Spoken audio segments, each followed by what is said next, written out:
Siyabonga. Siyabonga imkenenezo. Singahlala phansi umphakathi wakithi. Ngibonge kakhulu Thohlelo Kuzaster. Njengonjwayelo esikubiza ngakho sithokobeke kakhulu kuwena ukusiphathela luhlelo ngalendlela. Ngikhuleke emakhosini akithi aseNdlunkulu, inkosi yakithi kwaMsibi, inkosi yakithi kwaSibiya, inkosi yakithi kwaMavuso. Bondaba ezitha, ngiyathobeka kakhulu kunina. Abantwana baseNdlunkulu abakhona phakathi kwethu, izinduna zamakhosi zonke ezikhona, singilibale uhlanga lomhlabathi. Siyazi ukuthi uhlanga lomhlabathi lulapha kithi, isigolo salo silapha kithi. Khona la ku Ward 1 singilibale ukuthi bayede uhlanga lomhlabathi kuwena ungangezelo wakhe. Siyakhuleka sizingane zakho. Ngithanda ukubingelela ikakhulukazi ku Deputy Mayor uMgazi kusomlomo engekho phakathi kwethu. Ngiyambingelela naye ngokukhulu ukuzithoba. Amalunga executive esinawo emkhandlini wethu baba uMhlongo esimaziyo ke nokho akade engumeya wethu ubaba uMhlongo. Siyazi ukuthi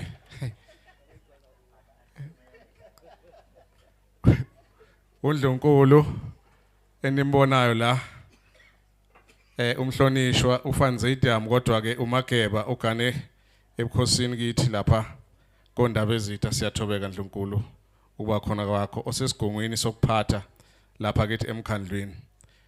Umhlonishwa uMadlokovu ongohlalo empheko kubuka ukuthi emkhandlweni wethu wasophongolo sisebenza kahle yini noma izinkece zomphakathi sizehlisa ngemlenze. Dlokovu uthe wangethula la kulomphakathi walapha kithi ophongolo. Ngiyathobeka kuwena Dlokovu sihlalo wami. Amakhansela onke akhona phakathi kwethu ngokuhlukana kwawo. Siyazi ukuthi emkhandlini wethu singamaqembu ahlukene, kodwa lokho sikubeka eceleni uma sesenza umsebenzi womphakathi. Sisebenze ngokubambisana nangobunye. Yingakho nje umphakathi wakithi nibona amakhansela ekhona. Usotswebhu wethu okhona phakathi kwethu uMgazi, ukuthi uma ibona ukuthi amakhansela siyaphambuka endleleni ashayo isitswebhu sokuthi buyani emseleni niyaphuma manje Mgazi. Siyathobeka kuba khona kwakho.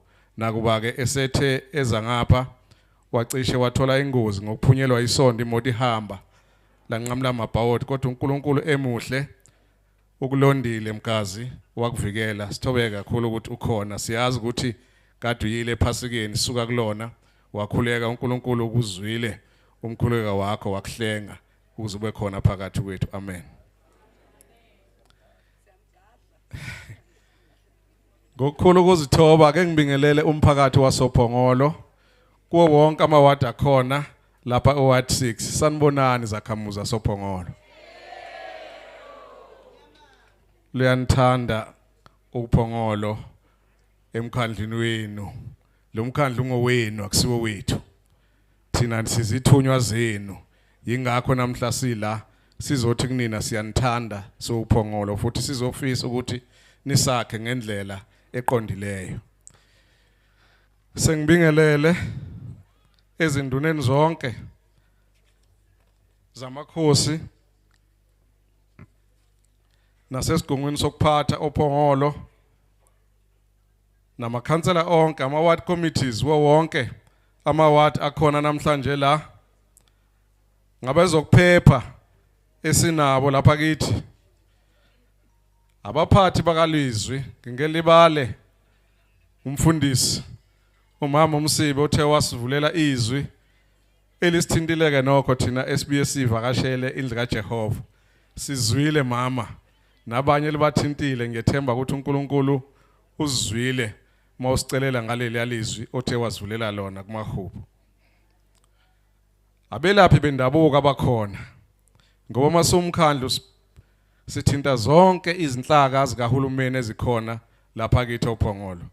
Umasipala wesifunda seZululand abasebenzi abakhona beminyango kahulumeni ngokuhlukana kwayo, abasebenzi bomkhandlu wasophongolo abaholwa uMunicipal Manager wethu ubaba Umbatha osabambile manje, umgcini mafa wethu lapha kithi uCFO osiphathele imali zomkhandlu, director bonke abakhona phakathi kwethu, director uNonkosi, director uDlamini, director uDladla, naye futhi qobo lwakhe director Umbatha esasibambele njengo MM.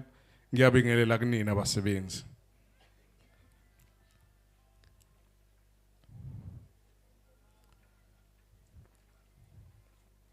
Abacosheli bezindaba abakhona phakathi kwethu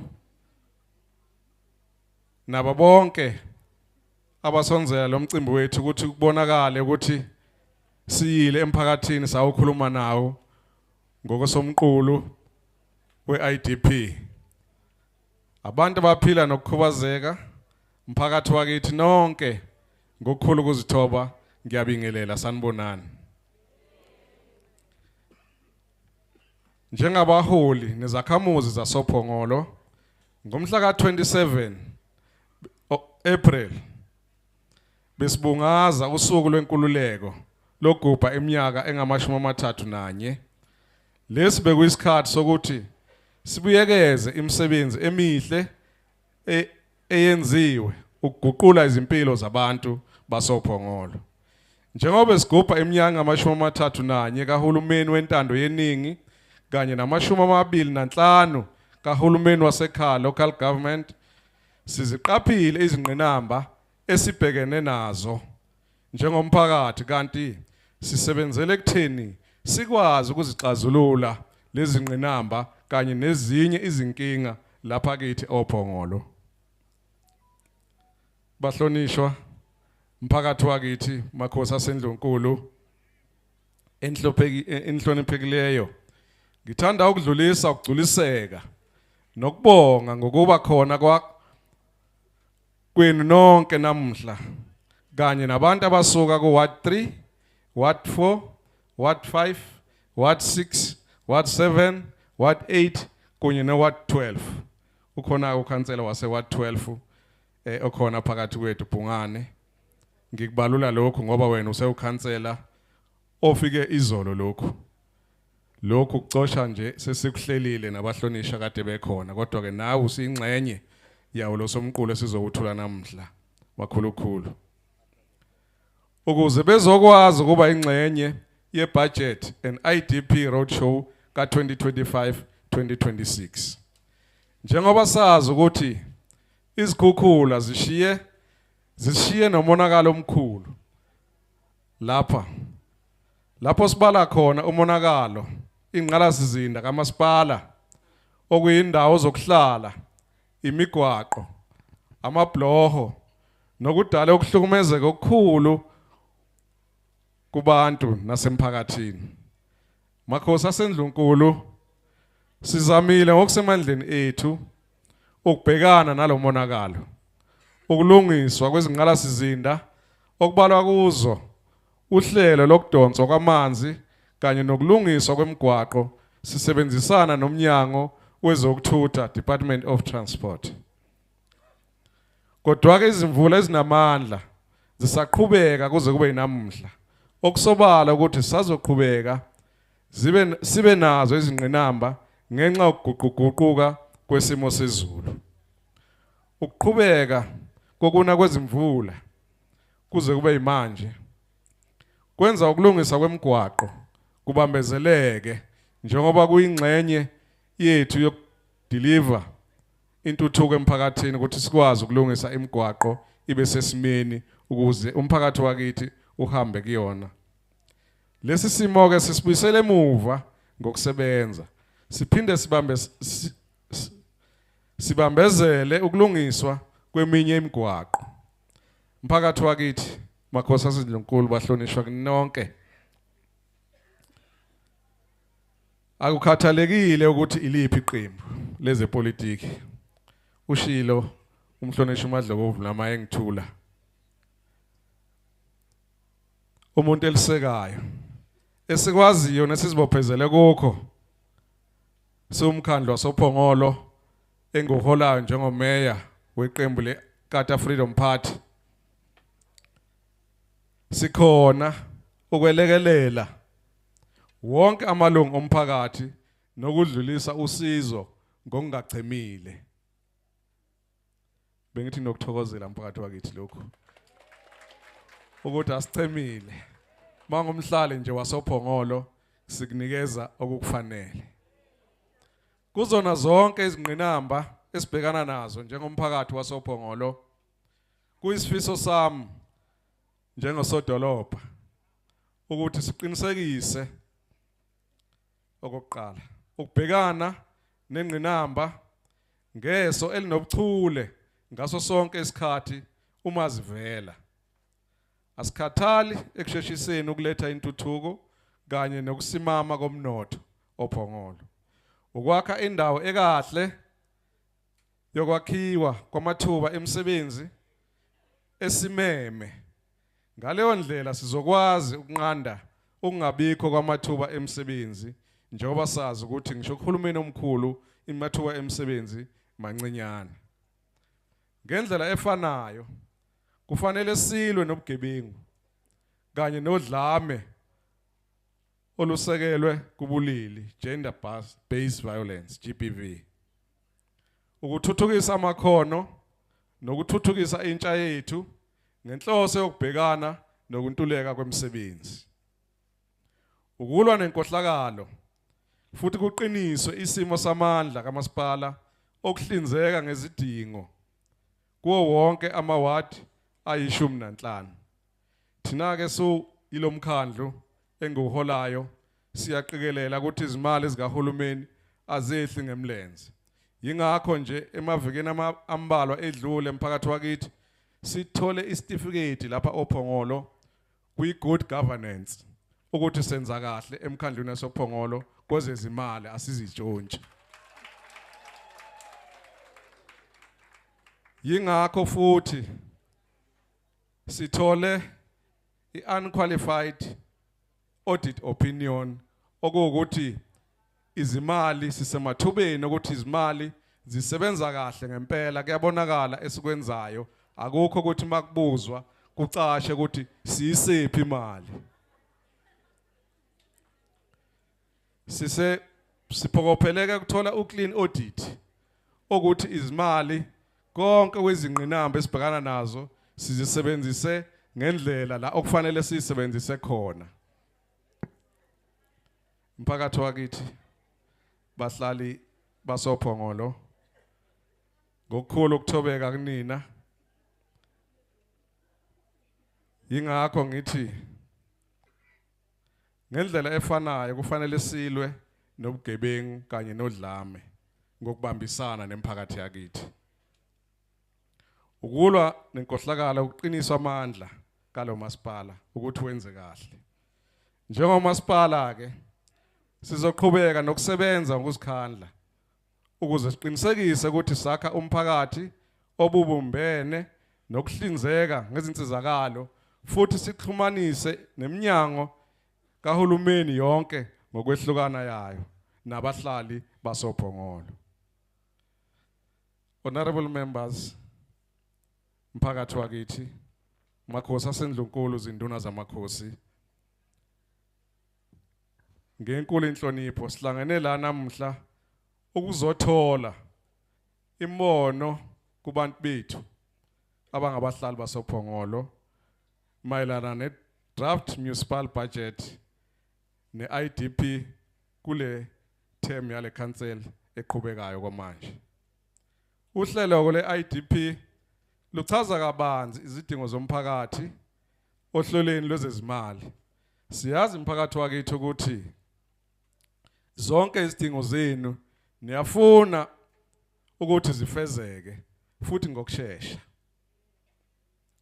Njengomasipala ke siyazama ngayo yonke indlela ukuthi okubhekene nomasipala sikwenze futhi okumele sikwedlulisele kweminye iminyango kahulumeni siqinisekise ukuthi kuyaya futhi izimpendulo niyazithola. Mela nonyaka wezimali ka-2025 sesingena kuwo ke 2026 umasipala unenkece ebizwa ngeoperational budget esisebenza ngayo kuzo zonke izinto elinganiselwa ku 375 million 300,000 375 million 300,000. Uma sikhuluma ngeoperational budget sisuke sibuka izindleko zikamasipala zosuku nosuku okufaka phakathi izinsiza kusebenza zonke zomkhandlu wasophongolo, izimoto kanye nemishini esilungisa ngayo imigwaqo, amaholo abasebenzi namaholo amakhansela. Kunyaka wezimali ka-2025-2026 umasipala une-capital budget elinganiselwa ku 55 million 800,000 55.8 million. Uma ke sikhuluma nge-capital budget sisuke sibuka imali ehlonzele ukuthuthukiswa kwengqalazizinda zikamasipala ukufaka phakathi ukwakhiwa kwemigwaqo, amahholo omphakathi, ukwakhiwa kwengqalazizinda yezemidlalo. Ngoba siyazi ukuthi ingqalazizinda zezemidlalo zibaluleke kangakanani kakhulukazi entsheni yethu. Yingakho sibeke imali engango 55.8 million. Seluphelele lonke ke uhlahlo mali lomkhandlu wethu wasophongolo kulonyaka 2025-2026 ezoqala ngoJuly ngomhla ka1 kuze kuyofika umhla ka30 kuJune 2026. Inani elingu 431 million 100,000 431.1 million. Sizibophezeleke eqinisekiseni izindawo zokusebenza ezibalulekile, ama key performance areas. Kule mali ukuhlangabeza kwezidingo zomphakathi, ukuthuthukiswa komnotho wasekhaya, ukusebenza kanye nokuphathwa kwezezimali, uguquko lukamasipala kanye nokuthuthukiswa kwezikhungo, ukubusa okuhle kanye nokuhlanganyela komphakathi okuyi-good governance esithole ku-certificate. Izinkinga ezomnqamulajuqu okuhlanganisa umhlaba nemvelo. Kule mali ebaliwe la amakhosi akithi asendlunkulu siwabeka eqhulwini ukuthi alekeleleke. Siyazi ukuthi amakhosi ahlala nomphakathi ngqo wona ngoba umphakathi usuke ekseni uye enkosini ufike usho ukuthi ngilambile. Sitheke singumasipala silomkhandlu sabeka imali elinganiselwa ku 230,000 ukulekelela amakhosi ukuthi akwazi uma enemicimbi kufuna ukuthi sifake isandla njengomkhandlu wasophongolo asizakale. Okungokuqala nqa kulomkhandlu wasophongolo.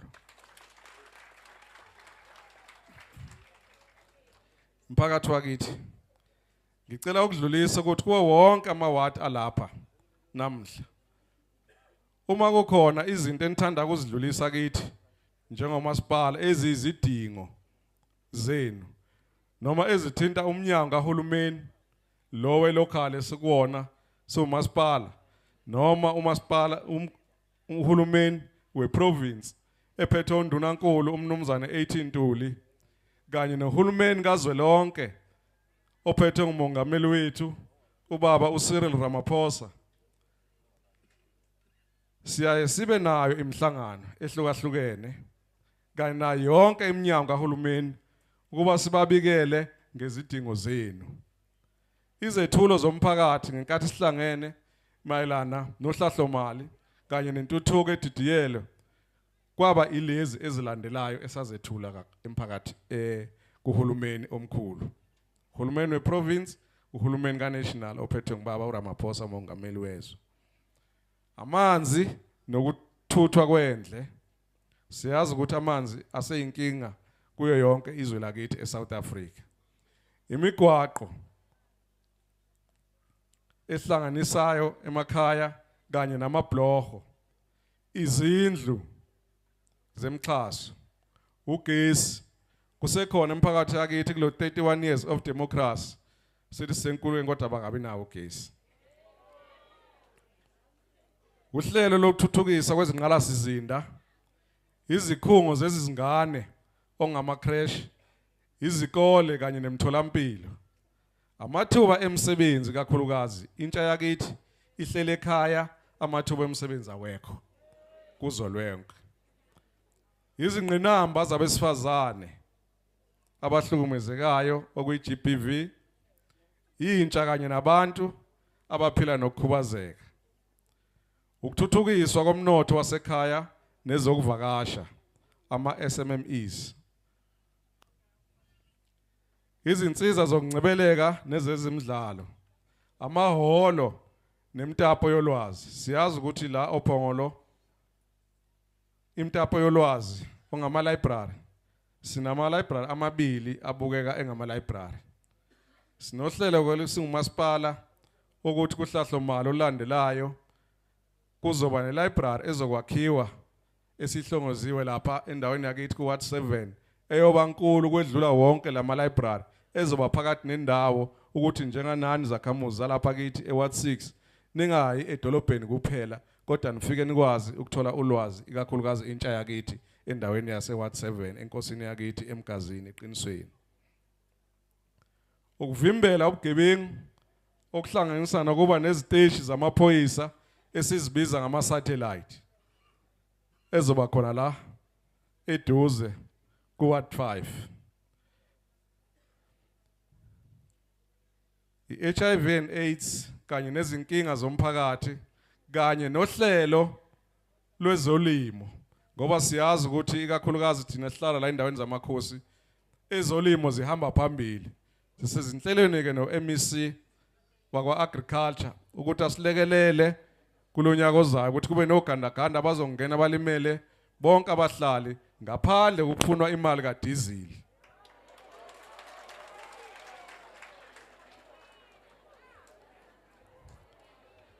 Ngiyafisa kubika kuwo wonke umphakathi ukuthi njengomasipala sihlela ukwenza nanka ama-project ngokusho kwenu kwangonyaka ophelile. Yingakho futhi sizekini ukuthi sizonazisa ukuthi yiziphi izinto esizozenza bese niyakhuluma ukuthi cha lokhu nalokho sicela ukuthi niqale nganakho ukuze sikwazi ukusebenza njengokuthunya njengoba sithunyiwe. Liyasho iBhayibheli lithi othunyiweyo akamkhulu kunomthumile. Kulonyaka ke 2025-2026 wesabelo mali sinohlelo laphana njengoba ngishilo ukuthi umhlonishwa uBhungane esengenile izolo ufice vele sezinhlelweni nalabahlonishwa bonke njengomkhandlu wasoPhongolo ukuthi lapha kithi ku-Ward 12 sathi masibuka nokulalela umphakathi sathola futhi ukuthi iTshelejuba Community Hall esizoyenza ngokukhulu ukusheshsha ezoqala nje kulenyanga ezayo sokontileka sizobe siyomethula lapha Bhungane kuwena sizokwakha ihholo elizodla imkece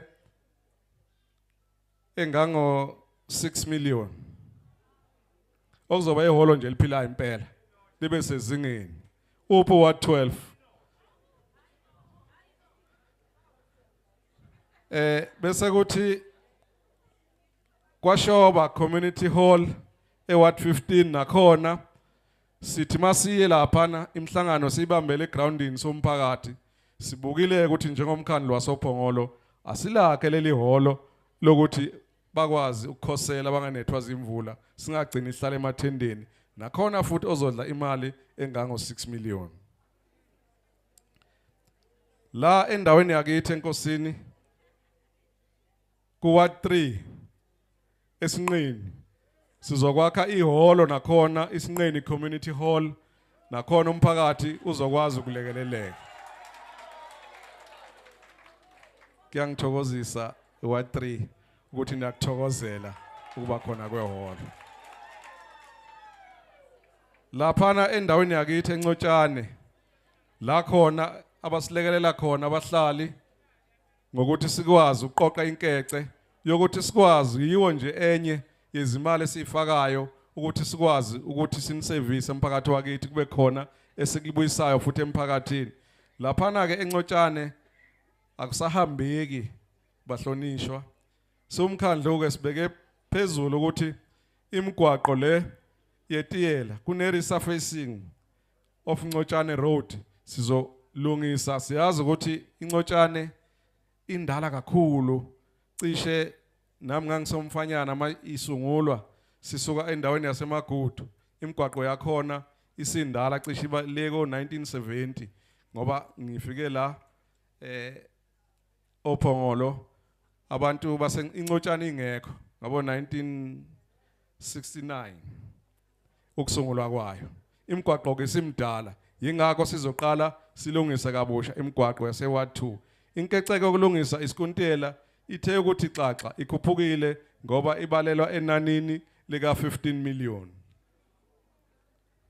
ukulungisa umgwaqo endaweni yakithi obizwa i-construction of extension 7 road lapha edolobheni nayo futhi ezobiza imali ethe ukuthi ngaphezulu kuka 6 million bese kuba ke umgwaqo olapha kuwa 13 kukhona indawo siyayihlonza namanje emphakathi wakithi ezingenayo inhlobo imigwaqo kodwa imizi sikhona sitheke sawuhlonza lo mgwaqo lapha kwa 13 emagengeni ukuthi siuqale siulungise ube khona bese ezingeni lokuhamba kwezimoto nawo uzobalelwa kuma million angekeqe kwamabili construction of access road ku Ward 7 nakhona ukulungisa umgwaqo futhi ongasahambeki inhlobo lapha eWard 7 nakhona ukulungisa ube sesimeni esihle sengivala ke ngama project la 1 2 3 ayishaka lombili esizowenza ngizovala go Ward 6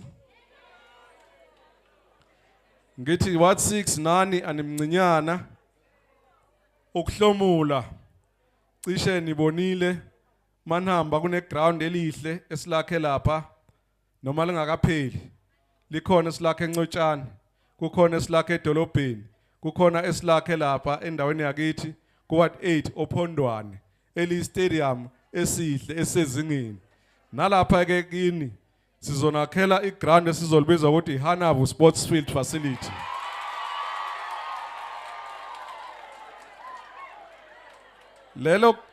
leyo nkundla yezemidlalo izodla imali ebalelwa ku 11 million ukuze ibe sezingeni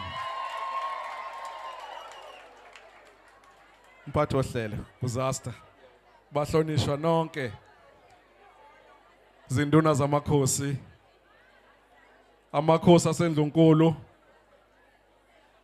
umphakathi wonke walama ward akhona la ngivumeleni ngiqhubeke ngithi kulonyaka wezimali ka2025 ozoqala kunalawa ama project akhona aqhubekayo futhi esizowaqhuba ukuze abe sekupheleni laphana endaweni yakithi ku Ward 11 sinenkundla ezemidlalo ebizwa ngokuthi multi-purpose center elihle nje siyohlena lesi sigungu nabahlonishwa ukuthi masiyolivula ngiyocela ukuthi wonke umphakathi wasoPhongolo uthuthwe uzobona ukuthi lwenzeni umkhandlo wasoPhongolo enguholayo kunenkundla laphana esiphela sekusele kancane inale ndawo yokugijima okuthiwa i-running track esiyigcina le einkundleni ezasemadolobheni amakhulu kunendawo obizwa ngokuthiwa i-swimming pool la khona okuzothi masinemidlalo yama sports code bazozile nje abezemidlalo uzoswima sesibone lapha ku-Olympic ukuswima khona nathi ke sisakhele yonkundla ukuthi ibe khona lapha ke ePhongolo singagcini nje ngokubuka kumabona kude isikuke ku 60% oku phase 2 lo phase 2 sekusele nje ukuthi iqedelwe le ndawo yokugijima asekhona ama light selikhona iground ikhona igrandstand sekusele indawo yokugijima ukuthi iphele leya nkundla leyana isiwilo umkhandlo wasophongolo isisidle imali ebalela ku 22 million lokho siyayakha nje siza nayo sifuna ukuthi kuphela i-term of office sibe sikhomba nibe nisebenzisa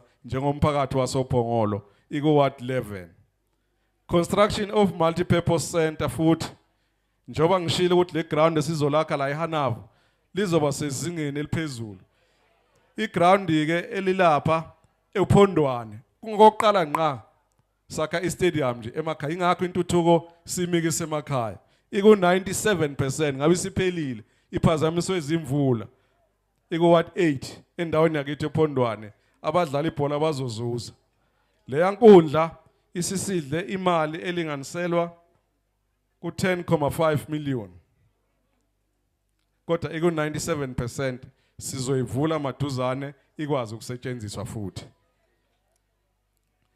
kune sport field futhi kunendawo ebizwa ngokuthi i-multipurpose center okungokuqala nqa kulomkhandlo wethu wakhe ihholo elingangaleliya lapha egodlwayo endalini cishe sebalibone liyaphela ngikhuluma nje ngidlule kulo izolo ngalibuka lifaka amafastela sekusele ukuthi siyolivula leku 98% nalo eward 8 leliya holo loliya lisidle imali engango 18 million ukuze libe kuleya mgangatho phakathi kuzoba nendawo yokuthiwa ama-indoor games sizodlalela khona ingane zethu ngeke zisanethwa lezi edlala labo ama-basketball uma zidlala mphakathi wakithi oPhongolo kunenkundla ezemidlalo eqhubekayo lapha eMbube ku ward 1 eMpakama ebizwa ukuthi iMbube eNkuzane Sport Field lapha eduze kwesigodlo sikaBayede iku 75% isiyaphela nayo ku ward 1 leya nkundla leya mayisiphelile izosidla imali elinganisela ku 10 million ine borehole abezikwaswela amanzi inama changing room bazogeza amanzi ashisa abadlali mabephuma ibiyelwe kahle futhi ukuthi ngoba kubalekile ukuthi ingqalazinda zethu uma sizenze bese siyayiqapha futhi zingalimali zihlale zisezingeni construction of Ngcotshane section A sport field njoba ngishilo nalapha eNcotshane kwa A kune ground nakhona esele ku 80% nalo futhi lisezingeni laleli ground leli esizolakha la eHanafu kunomgwaqo esulungisayo okuyi class Havenga Street no Hans Stadium no New Republic ku ward 11 cisha bake babona nje lapha ngase police station mawehla ubheke ezantsi sesugubhile umgwaso uqala phansi ukumikisa intuthuko kubahlali base ward 11 lo yamgwaqo ke usuwonke ukulungisa nje le yandawo ibiyele ezingeni layo njengoba ngishilo ukuthi imigwaqo yethu isimdala uzosidla imali engango 6 million ukuyilungisa yonke le yamgwaqo yethu construction of Magengeni crash kune crash ke njengoba ngibalile ngaleqaleni ukuthi izinkulisa silo mkhandlu ukuze ingane zethu ziphephe usuku 80% iyaphela lapha eward 13 eMagengeni isiyaphela le yankulisa nayo esidle imali engango 4 million construction of Lindelani crash lapha na eNcotshane eward 2 mawubheka engedle kune crash nakhona esiliqalile eliku 40% manje nalo elisezingeni eliyisimanje lizosidla nayo imali enganiselwa njengaleli elaseMagengeni bese kuba iconstruction of Mgura road lapha endaweni yakithi Ogwini ku ward 9 esesiuqalile yamgwaqo sizokwakha nebloko khona la ngaxhumani khona ngokubambisana no Department of Transport ukuze sikwazi ukuthi imphakathi yakithi ixhumane kusuka ngaphesheya ukuya ngaphesheya kunalo yakamgwaqo loyana ke esiuqokile ozosidla imali engango 7 million uma usuphelile ku Ward 9.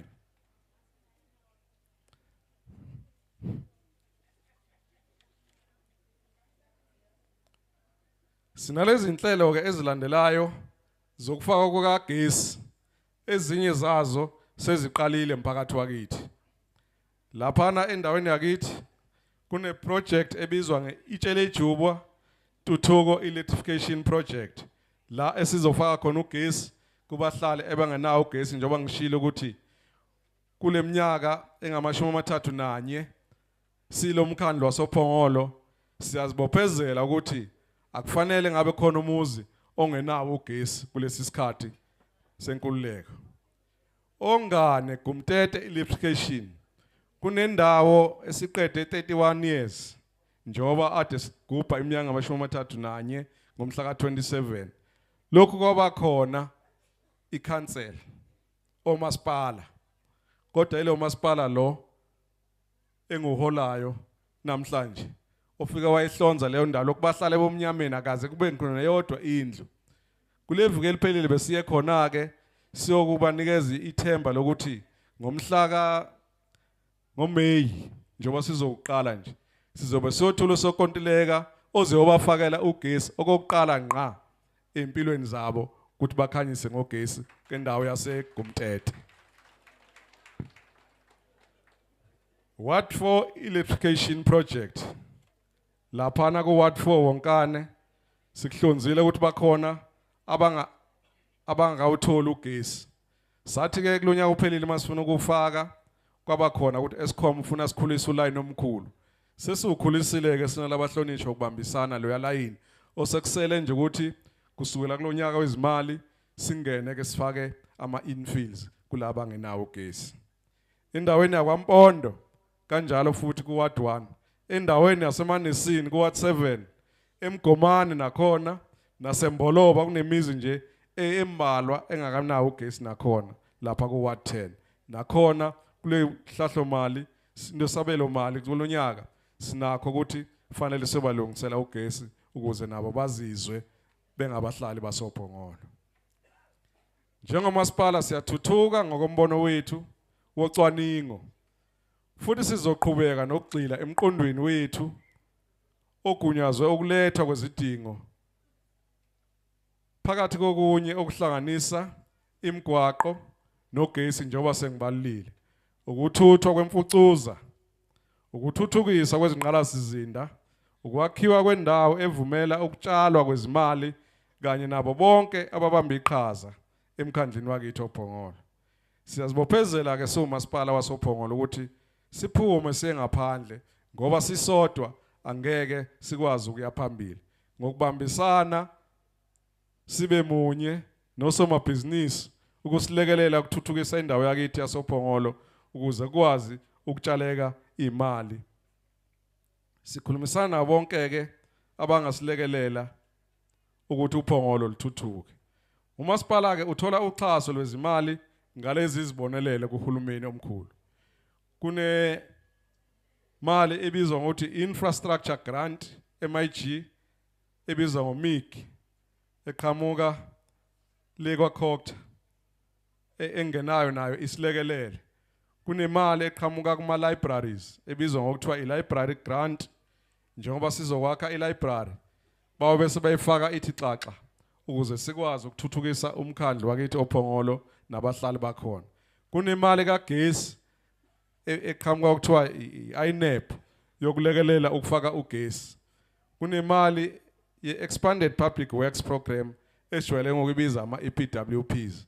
Kunemali, leyo mali isuke eqhamuka kuhulumeni ukulekelela izingane zethu ukuthi zikwazi ukucosha lokho okuncane okubizwa ngokuthi ama-EPs. Kunendawo lapha kithi ebizwa ngeBelgrade Fitness Center elapha ku Ward 5. Cishe kunesakhiwo esikhulu ongesokuqala ngqa, even i-district yethu iZululand ayinaso. Kodwa ke ngokuthi isoPhongolo engaphansi kweZululand district ingqalasizinda leya uma isiphelile izodla imali engango 195 million. Inazo zonke izinto, inama-ground amane okudlala isoccer, okune-stadium ezobe sivalekile sibiyiwe, iney'ndawo zokudlala ama-tennis, iney'ndawo zokudlala lokhu igalofu inendawo zokudlala ogogo sesibone ogogo ikakhulukazi babamhlophe edlokovu bedlala khona lo mdlalo ngazi ukuthi yini lokuphoswayo ukuthiwe bowling ngithobeke kakhulu yizo zonke wonke ama sports code akhona lapha kule ndawo yakithi eseBelgrade Ward 5 zizweni nibakhulu ngokuqala nqa ngisho omasipala abanye bayayifuna le ndawo siyakhelwe eprovince sinezindawo ezinjengale ezintathu kuphela lapha kithi eKZN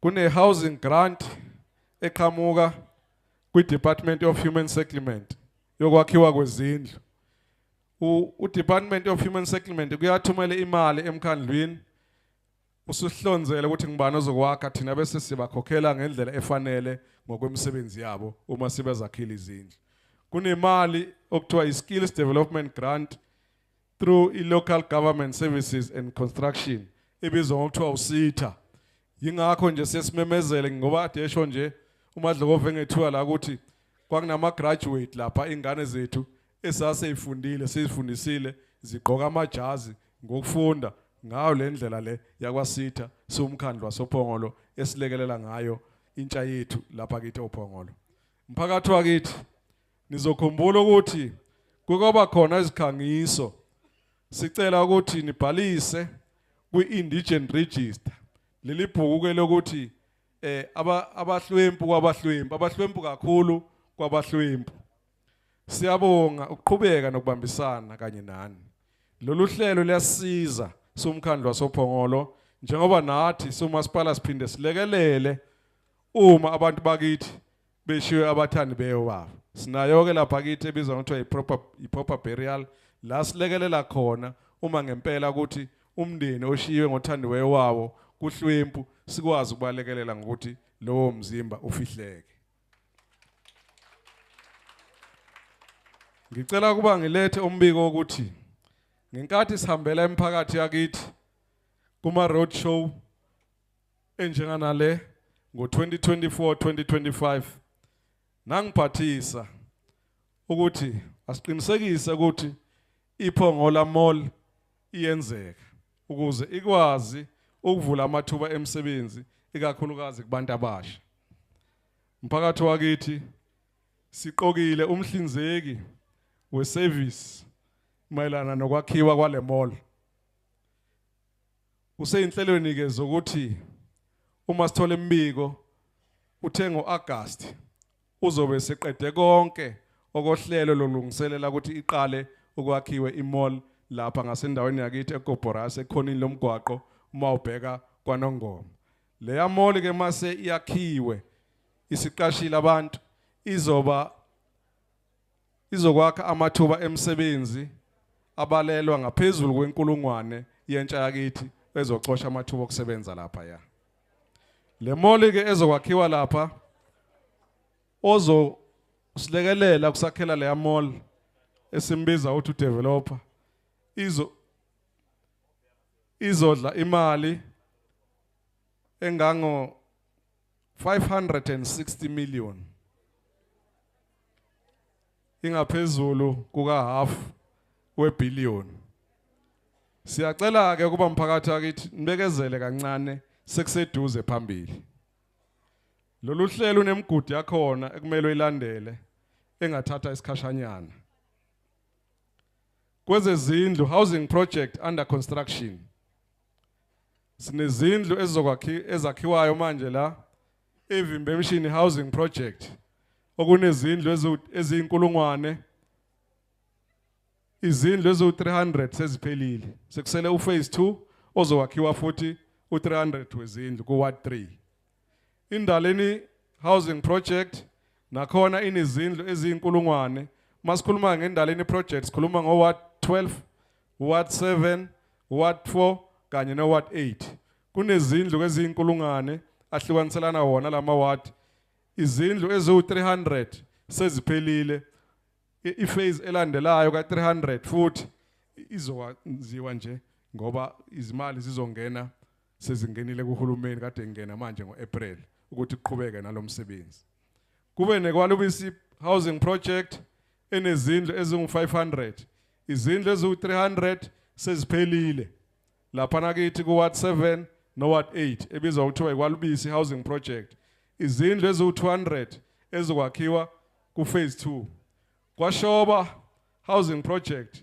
izindlu ezingu1000 ku Ward 15 no Ward 8 zisazoqala zenziwe akaqalwa ke khona eMkhakhweni housing project nakhona izindlu ezingu1000 ezokwakhiwa ku Ward 13 Kosentsha housing project nakhona izindlu eziwu1000 ezokwakhiwa ku Ward 6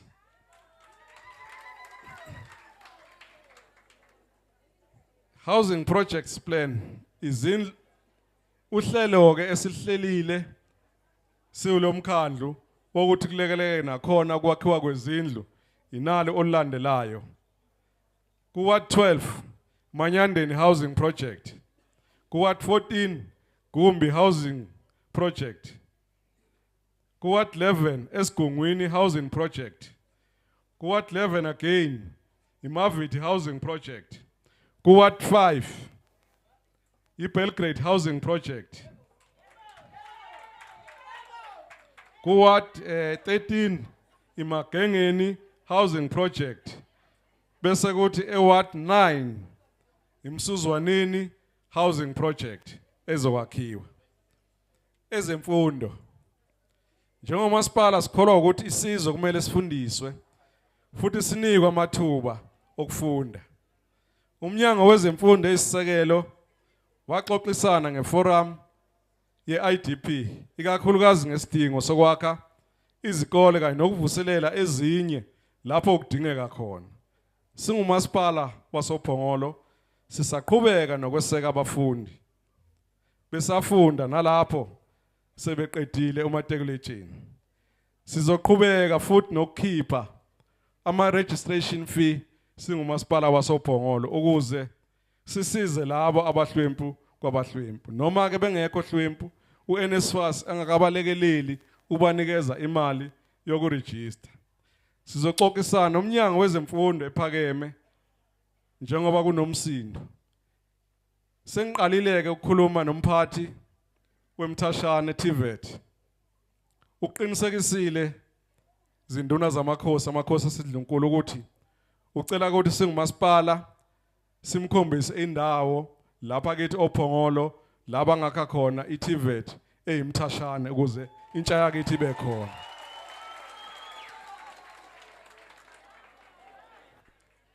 siseleleke inselelo sisigungu sokuphatha ukuthi fanele siyohlala phansi siqoke indawo la sizokwakha khona lesi sikole ukuze ingane zethu zingakuyoqasha kanti vele inkeca yikho namathuba emisebenzi awekho kodwa zikwazi ukufunda khona lapha kithi oPhongolo eduzane ngincusileke kondaba ezitha kade ngihlangabezane nabo ade ngihlangane nabo kule viki eliphelile sizoxoxisana ngendaba yezizwe nokuthuthuka kwezizwe zawo ukuthi basilekelele ngoba siyazi thina soPhongolo ukuthi izindawo sinazo kodwa izindawo ezamakhosi uma kukhona indaba ezitha obonayo ukuthi kukhona isiqeshana angasinikeza sona ukuthi kwakhiwe intuthuko yesizwe sakhe batheke bathembisa ukuthi basayohlangana babuke bese basilekelela njengomasipala ukuze sikwazi ukuthuthukiswa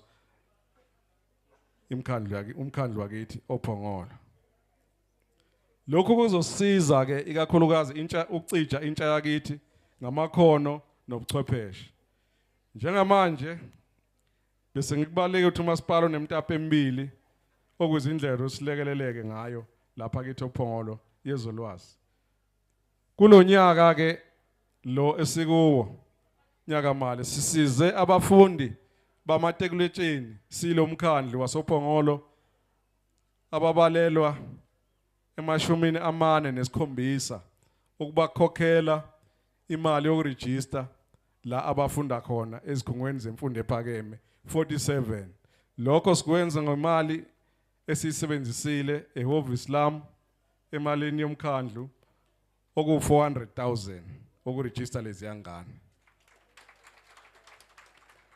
futhi siyethemba sinalesi sigungu noma nala makhansela ukuthi kulonyaka sezinhlelweni zokuthi singagcini kuyiregister kuphela.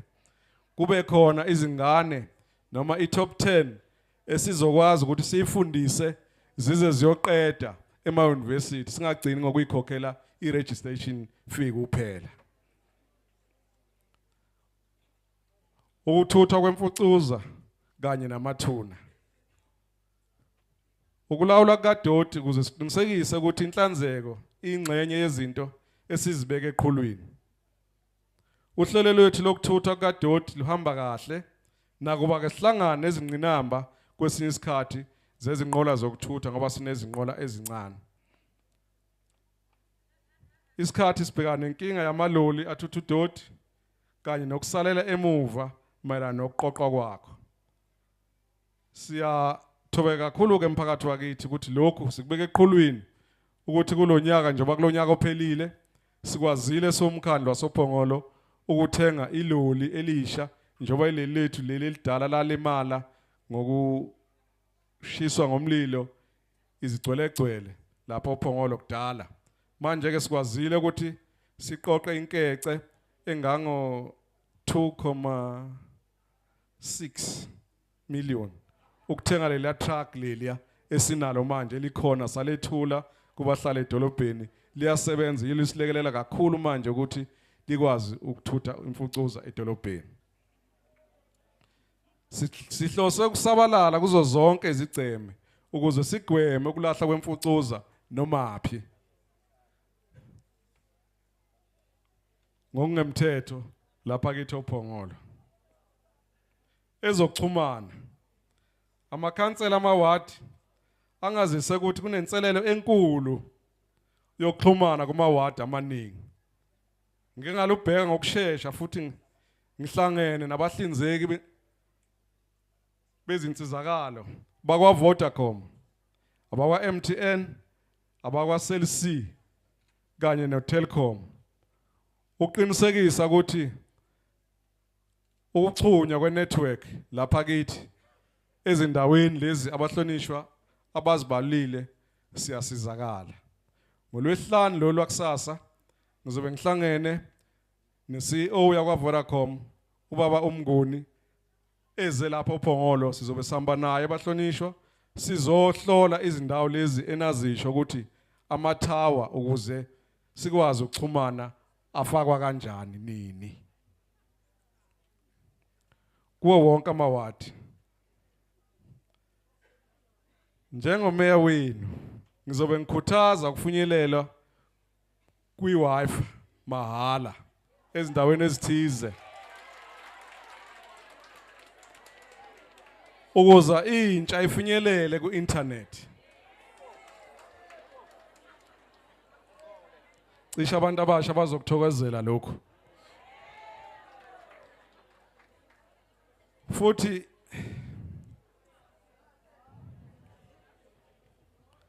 sesebenzile ukufaka izicelo kulaba ama-Wi-Fi ukuthi abasilekelele njengomkhandlu ukuze intsha yethu ikwazi ukufinyelela kwi-internet isebenzisele futhi ukufaka izicelo zemisebenzi kanye nokufunda. Umasipala ufuna izinhlelo zentuthuko ezoba nomthelela empilweni futhi siyazeseka lezo zinhlelo. Siyaqhubeka nokuxhasa ukuqapha kanye nokweseka lezi zinhlelo ezilandelayo njengengxenye yokulwa nobubha, ukuthuthukiswa kwamakhono, ukuthuthukiswa komnotho kanye nokudala kwamathuba emisebenzi njengoba sengibalile. Ukuthuthukiswa kwamakhono sasebenzisana noSitha njengoba ngibalile. Uhlelo olunwetshiwe lezemisebenzi yomphakathi kwi-EPWP, uhlelo lemisebenzi yomphakathi oku-CWP. Kukhona kasebehlomlile kulolu hlelo abangu 965 wonke amawadi. Kunohlelo la obeluse ofisini lwami oluthiwa i-Learners and Drivers License Program. Lolu hlelo mphakathi wakithi ngikehlonize ukuthi alihambanga kahle ngokweminyaka edlule. Kodwa kulonyaka ngiyathembisa ukuthi ngilithathile ngalibuyisela kimi yimina mathupha engizoyibambela mina, angisezukuthumela ukuze lihambe ngendlela efaneleyo.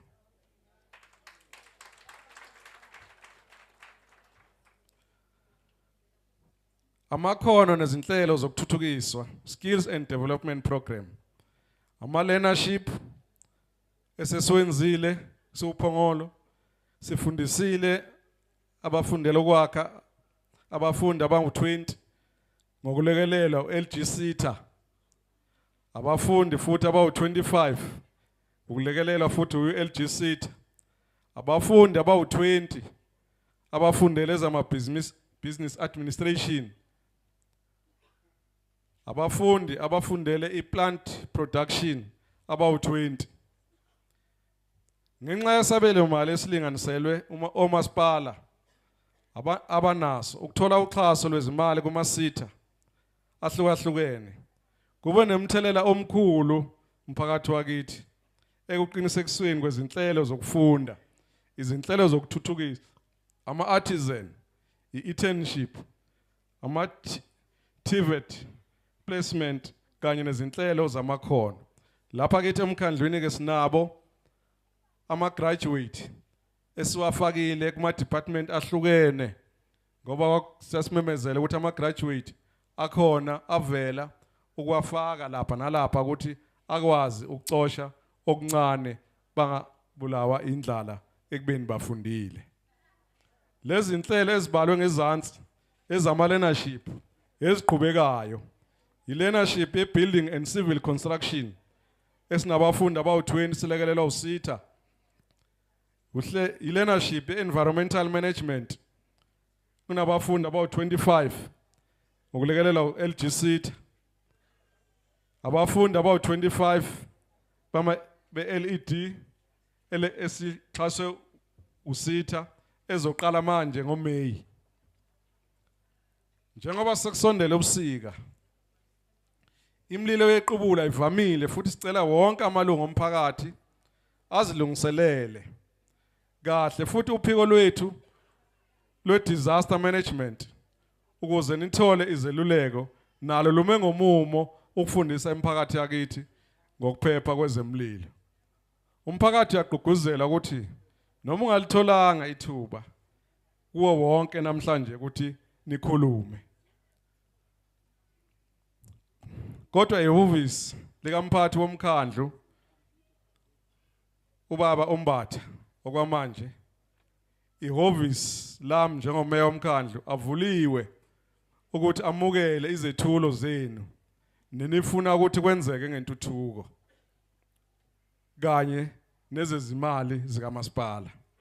Siyanxusa ukuba nithintane namakhansela ukufaka izethulo melana nasabelo mali kanye nentuthuko edidiyelwe. Sizoqhubeka nokweseka zonke izinhlaka zomphakathi. Senze imiphakathi yethu ihlalisane ngokuzwana. Lokhu phakathi kokunye kumbandakanya ukweseka izingane ezincane nabesifazane kuze sivuselele isimilo ikakhulukazi ematshitshini izimbali zesizwe esibalekelela kakhulu njengomkhandlu wasophongolo. Siyazi ukuthi akuzona zonke izidingo ezizofezeka ngesikhathi esisodwa. Sizosebenzisana nabo bonke ababamba iqhaza ukuqinisekisa inqubekela phambili ekulethweni kwezidingo nqangi emphakathini wakithi. Mphakathi wasophongolo, makhosi asendlunkulu, zinduna zamakhosi, bahlonishwa, ngivumeleni ngalamazwi ukuthi ngithi ngiyabonga kunina kakhulu ukungipha leli thuba nokungilalela. Ngiyathokoza.